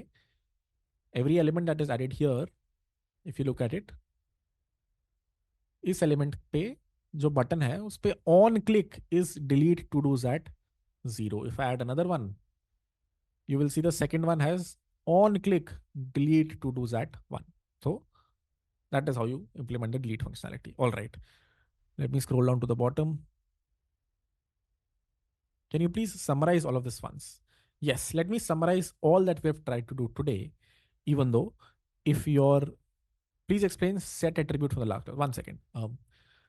Even though, even if I summarize this, it will be very hard for you to find easy resources to explain what I've done on anywhere. You will find very hard reconciliation videos. So I would urge you to not try Googling. I mean, try Googling it, but like don't try to read about reconciliation. I mean, if you try, but like, it'll be very hard. It'll just be, going in the backward direction. If you don't understand this, that'll be even harder to understand. But to recap, what did we learn today? Number one, if you did not understand, it's fine, because this will never, almost never, be used in your dev journey unless you are writing React/Vue core code. If you want to become a core developer at React, then you need it. Unless, other than that, you don't need any of the things that we have learned today. They were just introduced to build intuition and make your life a little bit easy when we reach the React part. Okay? The thing to learn today was something called reconciliation. If you go through the slides at blog.100xsteps.com and look at the syllabus for, web dev, you will see in simple front ends and DOM. Why do I mean simple front ends? Because, when you write complex front ends, Kalko we will create very complex code forces like application that will be written in React. Simple to do application you can write in, without React. So that is why this section was called simple front ends. If you look at the last one, it said create a simple reconciler foundation for React. That was the goal for today's class. Understand dynamic front ends. We did this yesterday. DOM manipulation. We did this yesterday. Ignore this. A bunch of these get element by ID, get element by class name. We did yesterday. All of this we did yesterday. This was what we were supposed to do today. This is not important for you to know, because unless you're a core React dev, you don't use this. The thing to learn was reconciliation, and maybe two more jargons to learn were, components, state, and rendering. This was the goal for today. These will come back when we reach React. Specifically, components, state, and rendering will come back. But that'll come when it comes, and it will be very different from how we have done it today. But that is a brief of what we had at least aimed to learn today. The goal was to build a to-do application, but the goal was to build it in a way कि आपका जो add to do function है, delete last to do function है, delete first to do function है, They only update a state variable. They only update a variable over here that is holding your to-dos. All the logic of putting things on the DOM, removing things from the DOM is done by this render function right here. That was the goal. The goal was, can you create some state and some components, and then the render function that we have written, the render function that we have written actually dumps this on the DOM. That was the goal for today.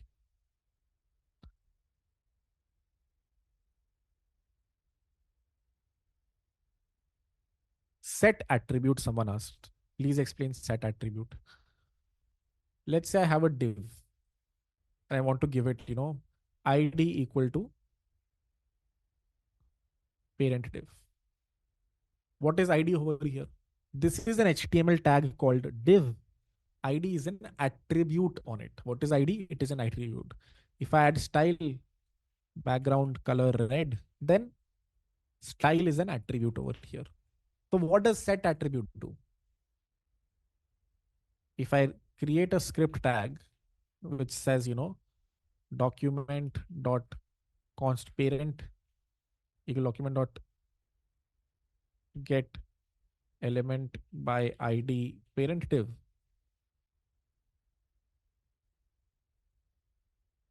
and then I do const child div equal to document dot create child,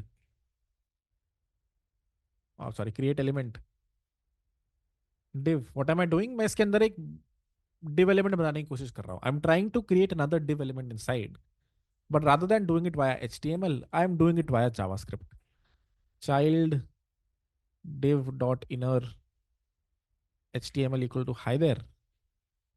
And now I will write child div dot set attribute ID, comma, whatever child. Then I will do a parent dot append child div. So can you guess what this set attribute is doing?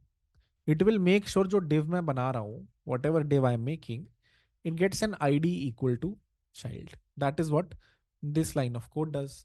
Set attribute will set an attribute on that specific DOM element. That is what set attribute does.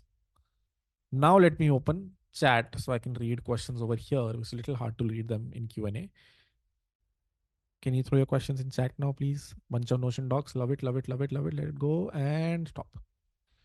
All right, we will start from the top here.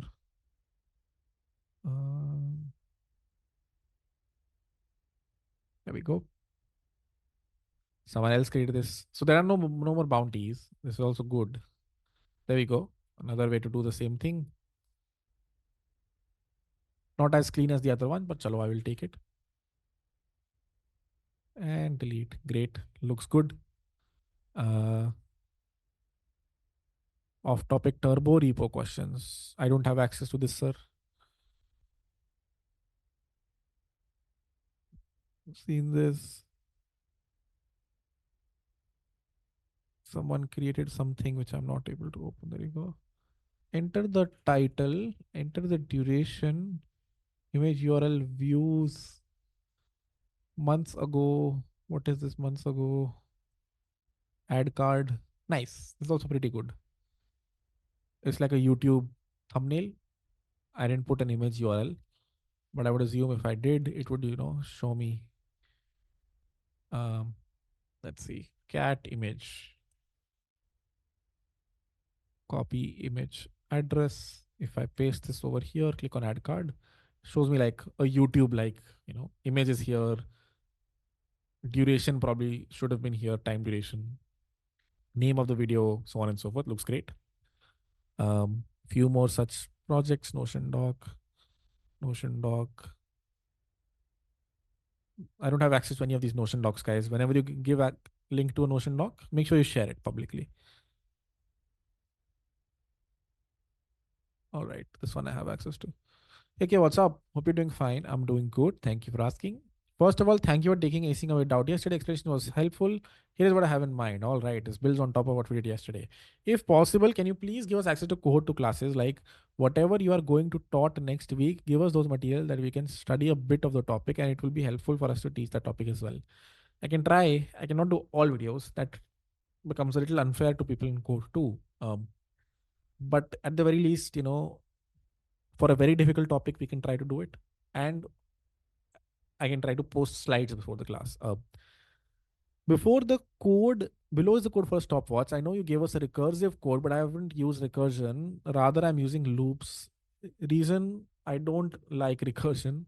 That works. You probably have an infinite loop. Oh, yeah. So your approach is not the best.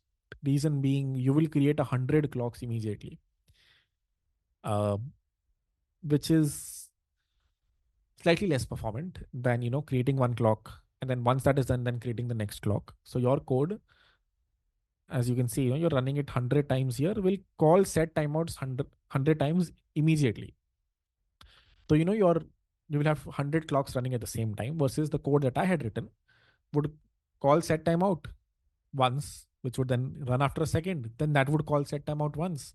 Then it would run the code after a second. Then call set timeout once, so on and so forth. So you only have one clock in my case. You have hundreds of clocks in your case. My code also runs infinitely. Your code cannot run infinitely. You will need to have a number over here, 100,000, 10,000. So the problem with your code is that it's basically, yeah. You can probably use some sort of an infinite while loop or something to make it work. Probably not actually, now that I think of it. So yeah, I don't think there's an easy way to do it. Your code works, but what if I tell you it's an infinite clock? How will you change this number? It cannot run infinitely, right? In your case, and you also, as I said, you'll have too many clocks running at the same time. Drawback. Okay, you already wrote this. Like that. We can't use where here. We only supposed to use let here. What does this mean? Also wrote a mail a while back. Can you please check? It's quite important for me. Personal question. Please don't make the details public. Let me open it in front of everyone. I'm kidding. Let's see. Um, and last question, should we use WSL or NeoVim? They're different things, sir. Um, you should use WSL if you're on Windows, and you can use NeoVim if you want to get fancy, even though based on your code over here, I would not recommend so early. I would say, spend some time in VS Code and then eventually do it. Abhas Agarwal, let's see. Oh, sorry. AABHASA Abhasa. All right. For career, I want to say it out loud. Wow, this is a long email. It's like a really long email, sir. Let me look at it in a while. Let me answer a few more questions. On off topic 101, do you know a place where I can go and get updates regarding different ongoing airdrops? I unfortunately don't. I wish I used to follow them as much, but follow retired Chad Dev. He's pretty solid for Solana. He's invested in any company, and most companies invested in some. He throws whatever he's. That's the only place I get to know about airdrops. Is there any platform? There are a bunch of Discord groups, but you need to have the time to follow them.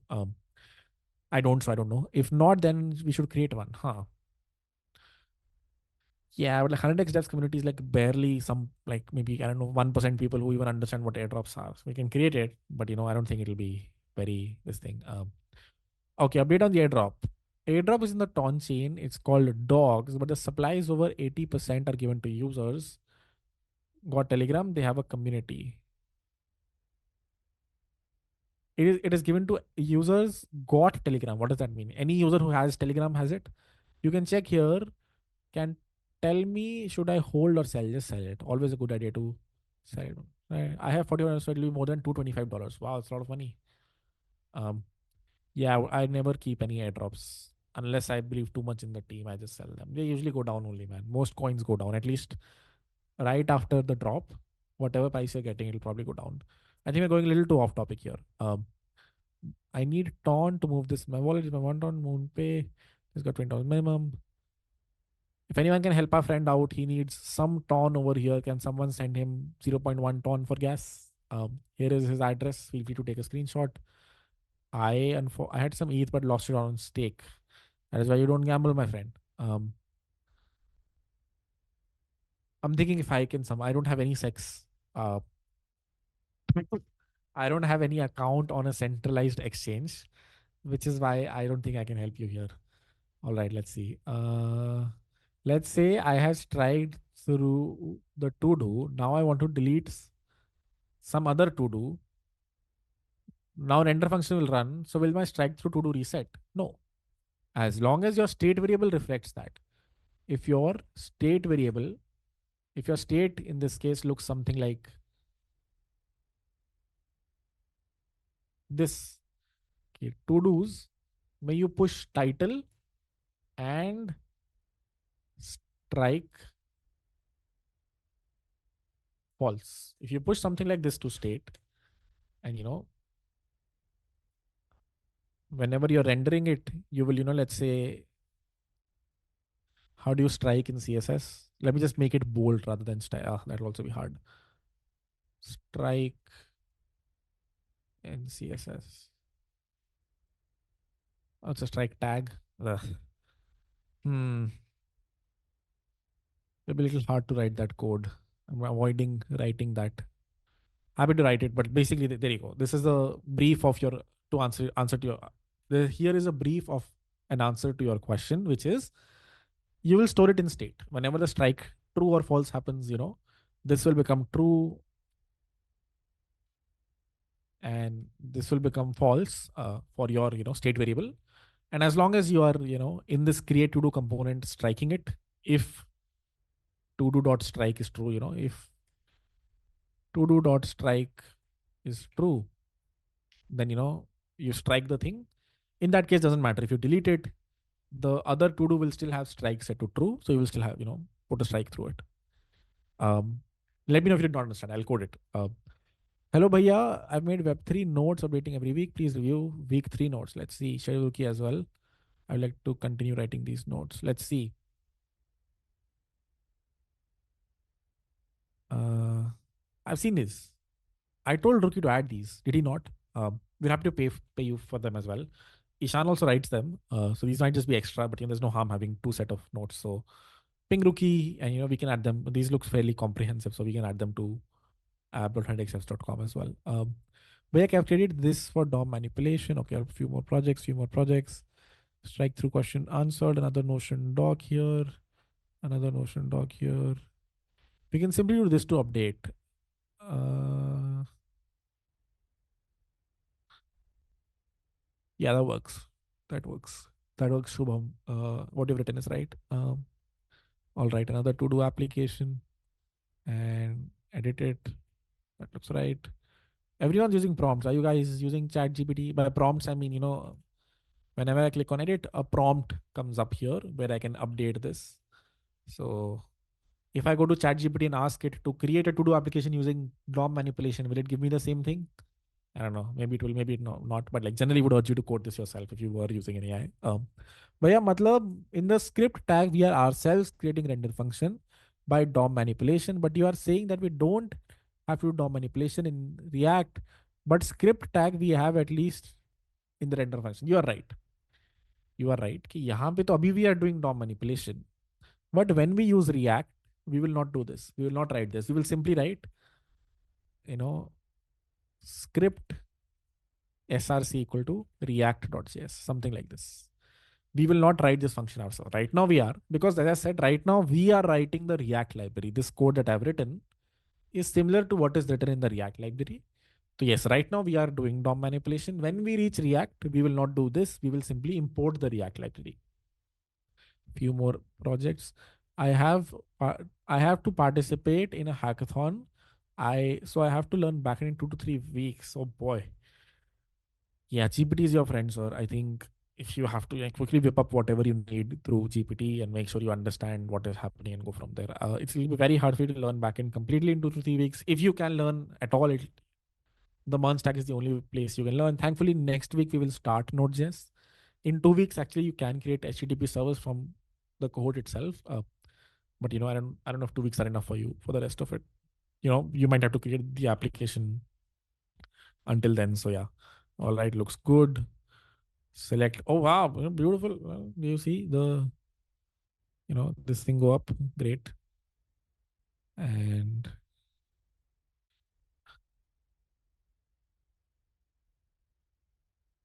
is intrigued to see how have you done the progress bar. Okay, it has a div inside whose width changes based on. Yeah, makes sense. Very cool. Uh, I have to participate in a hackathon. Can I have so I've learned back into okay, answer that. How could you take this before 10? I have to go for dinner, warna nahi milega, please. Oh, sorry. My bad. It's 10:06 right now. So hopefully you see this later. And from the Web3 code, I have a few doubts regarding what I'm implementing for the Super Team Hackathon. If you have 5 minutes before 10 o'clock, please take this. So yeah, if you see this later on, I'm making Web3 version of Zapier. Great. For example, a user can sign up, let's say 4 weeks on my platform to send ABC Soul every week and date and time to an XYZ address. They sign 4 transactions in the future, and when the date arrives, the transaction is sent on the network, hence automated payments. So unfortunately, you cannot do this on Solana. When you make someone sign a transaction on Solana, you have to attach the latest block hash, which will not be valid after 4 weeks. So the way to do what you're trying to do is either you have the user's private key, you escrow the user's funds somewhere, or you use cranks, in which case also you need access to users' funds. Basically, what you're thinking you cannot do without having access to the user's private key. For making payments in the future, I figured out using. Oh, you already have something. Figured out using durable transactions, so it's not a problem anymore. Okay, you already are one step ahead of me. What are durable transactions on Solana? Solana, let's see. Durable transaction nonce in the Solana CLI. Authority over a nonce account can optionally be assigned to another account. Okay, so you're in doing so, the new authority inherits full control over the nonce account. Makes sense. You're creating a nonce account, and you have access to funds over there. Now I have a few doubts regarding this project. You have access to it, the other person has access to it as well. It's similar to delegating assets. Handling time-based transactions. How should I implement this functionality in somehow scalable manner? Yeah, there are a few ways to do it. There is this library called forgot the name. Come on, a lot of Python devs use it. Who knows it here? Celery. Um, that lets you do time-based transactions. You basically want if 4:30 happens at 4:30 today, transaction should go out. Celery is the easiest way to do it. I don't know if Celery exists in JavaScript, but Celery JS, yeah, seems like it does. It'll pretty much do what you want. You want a callback to run at a certain time. You give it to Celery. It calls that callback at that time. If the callback fails, then it retries, so on and so forth. So you can use that, or there are 1,000 other. I mean, you can do naive implementations yourself, which is all these events get pushed onto a database, and then you're pulling the database every 2 minutes and checking, is there a event that I need to do? Is there some money that I need to send out, so on and so forth. I've done some research, uh, and it seems it might require a cron job and workers. Yeah, that is one way to do it. Or as I said, just use Celery. It pretty much does what you want. Give it a time, and it'll schedule a call at that time. By call I mean function call. Automation and cron job. Since I'm using serverless architecture like Next.js and Vercel, is it possible to have a cron job included in the application itself? It is not very easy to have a cron job included in the application that is a dynamic cron job. By dynamic cron job, I mean, someone might come and, say, "Ki I want this event to run at 4:30 p.m. this specific, on this specific date." For you to create a cron job dynamically will be a little hard, or impossible in a serverless architecture. So again, Celery will work here, but again, you need to if you're doing that, you need to make sure a Celery server is up, is like independently deployed, and it's not serverless. So wherever you're deploying Celery, it needs to be non-serverless. Whatever is the reason for sticking to serverless, you'll have one component that will be on a proper VM. All right. So yeah, basically, I get all of your questions. Very confusing thing to build yourself. Tools like Celery make it very easy for you to do it. Say my cron job queries in a database and gets to know there are 5 transactions due. How does it proceed? Send the transaction to my next API route when it handles, or is there a simpler way?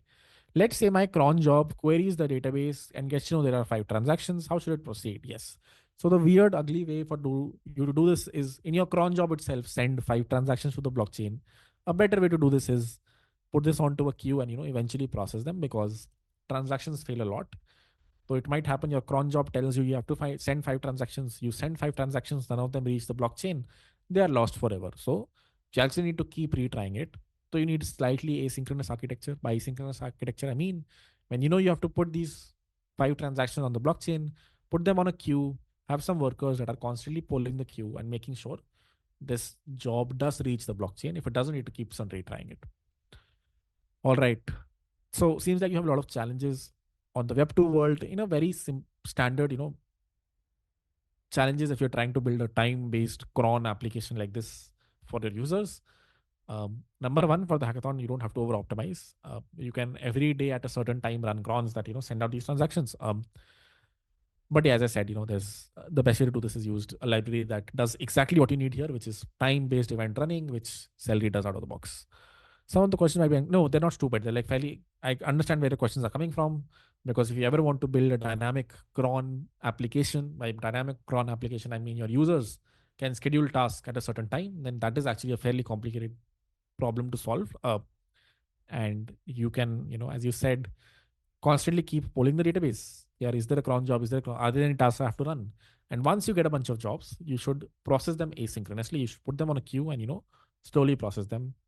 Am I talking to myself? Where is my Zoom? I'm not. Okay. Yeah. Sorry. That's the answer to your question. Good long question. You're already at dinner, so maybe you hopefully see this later. I spoke for like 8 minutes on this person's question, even though he's probably not on the call right now. All right. Last set of questions, guys. Okay, answer this one.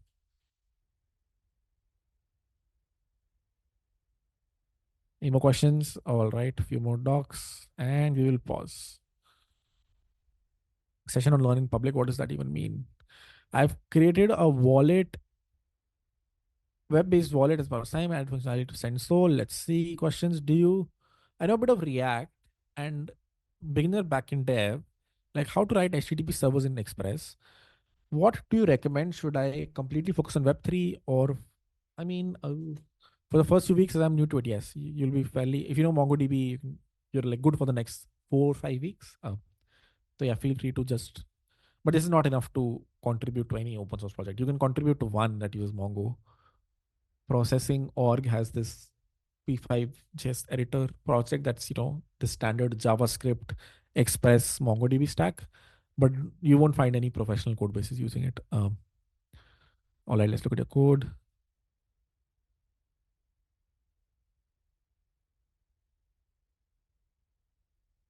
Very cool. Yes.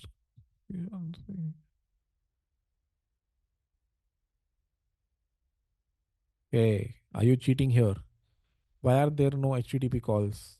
How does it know the balance is zero sol without sending any request to an RPC server? Or am I missing something? Feels like you're trying to cheat here. I don't know. I could be wrong.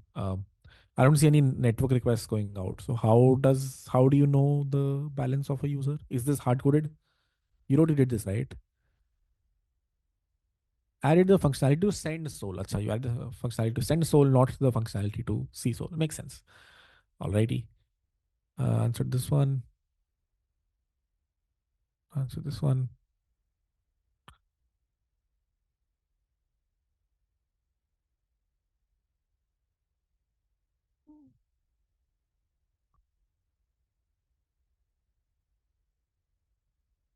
Uh, Session on learn in public. I don't know what that means. Like, what would that session do?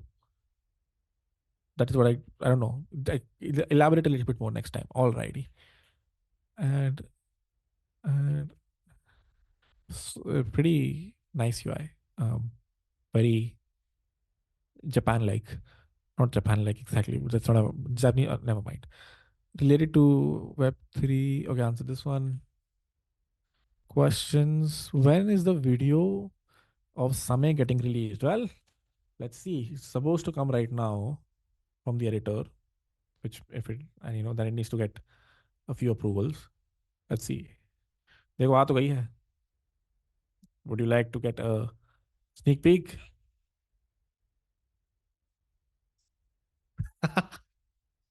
All right. The 30-minute video. So yeah, it's here. I can't share it right now. It needs to get reviewed first. But like pretty funny that you just started and I just received the edit. Um, Inspired by one of your projects you have built an API monitoring service. I love the UI, sir. Let's see if it works. Sign up. Wow. Are you looking out? You should let me know if you're looking out. I mean, I don't have any opportunity right now, but I'm just saying, this is pretty decent UI. It is landing page. Come on, yeah. What are the criterias? 8 characters, special. Oh, bro, I've written writing everything. Why is it not working? Never mind. I take what I said back. You blocked me at the this thing as well. This thing sign up screen itself. Sign up with Google doesn't work either. Oh, it does work. I don't know.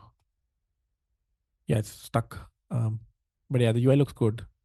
I saw some screenshots of what you've built. Let's see. Up status, monitoring and analytics. Last 7 days. I mean, this looks good, but it would be nice if I can see it in action as well. Bug in daily. Yeah, I saw that. I need to fix it. All right. Or like you can, I mean, you can't fix it. That I need to make some change in the database. So that is something that cannot be fixed by you, but I'll try to fix it by tonight. Alrighty. I think that's all the questions. All right. There you go. Turbo repo error solved. I think I solved the error where you weren't able to import stuff from the common module onto Express app with the TSC compiler. Yeah, tell me, how did you fix it? We set the module resolution in beta.json to bundler and module as ES next. They have updated module resolution part in kitchen sink example as well. That makes sense. Also, it runs with the TSC. We need to have the build script present in the common folder so that it compiles first and throws. Okay, error seems to be working for me. Sounds good. Let me bookmark this for when we reach turbo repo and we reach this error again. But they're good. Someone else solved this in cohort 2 as well, if I remember correctly. I don't know if it was the same uh fix that he had or they had. But yeah, good to know. Alrighty, that's it. We will call it here, guys. Thank you for joining. I will see you guys next week now, and I'll see a few of you in Bangalore on Tuesday, Wednesday, and Thursday. Should be a lot of fun.